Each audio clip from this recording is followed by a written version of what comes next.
একটা জিনিস কি বলো তো, কিছু তোমার দুঃখ সুখ বা কিছু কষ্ট থাকলে সেটা তুমি মানুষকে বলো না।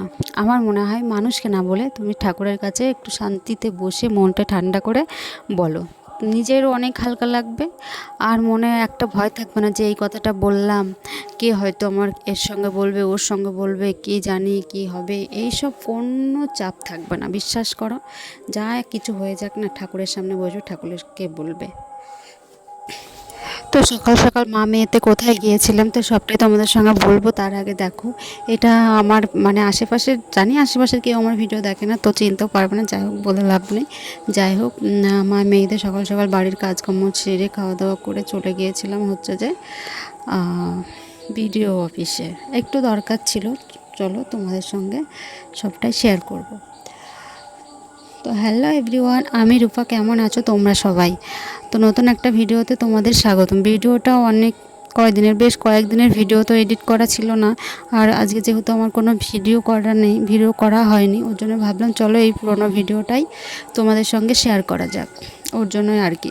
তো মা মেয়েতে চলে গিয়েছিলাম একটু কাজের জন্য বিডিও অফিসে। তো বিডিও অফিসে কাজ ছিল মেয়ের কাস্ট সার্টিফিকেট করার জন্য, ওর জন্য গিয়েছিলাম।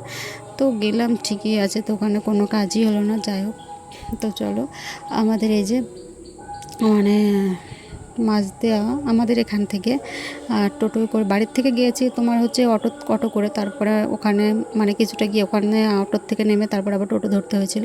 তো এই টোটোটা দেখছি বিডিও অফিসের ভিতরেই নিয়ে যাচ্ছে।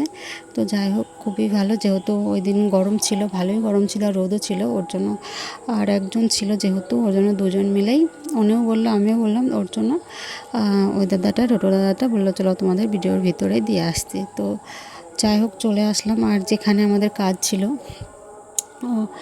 কী বলতো, যেখানে আমাদের কাজ ছিল অফিসটা আমি চিনি না বলতে আগে চিনতাম, এখন যেহেতু ঘরগুলো সব চেঞ্জ হয়েছে ওর জন্য আমি যে চিনি না। তো দু একজনকে জিজ্ঞাসা করে নেওয়ার পরে তো একজন বলে দিল যে ওই ঘরটাতে ওখানে জমা নেবে। তো ওখানে গেলাম, কোনো কাজ হলো না, যেহেতু ওখানে গিয়েছিলাম তো ওখানে আর ভিডিও করা হয়নি। ভিডিও করা যেত, বাট করিনি। বাইরে মেয়ের কাছে ফোনটা ছিল, আর এই যে দেখো আমি কাগজ হাতে করে বেরিয়ে আসলাম, কোনো কাজই হয়নি। আমার একটু ভুল আছে কাগজে, ভুল বলতে বরের কাস্ট সার্টিফিকেটটা আগে ডিজিটাল করতে হবে, তারপরে মেয়েরটা হবে, সেটাই ওনারা বলে দিলেন যে এগুলো করে এসো, তো জমা নেওয়া হবে। তো এবার বাড়ি গিয়ে ওগুলো করতে হবে, তারপরে আবার জমা দিতে আসতে হবে, যেহেতু কাস্ট সার্টিফিকেট রোজ জমা নেয় না। চলো, যাই হোক, ভিডিওটা ভালো লাগলে লাইক কমেন্ট আর আমার চ্যানেলটি সাবস্ক্রাইব করে দিও।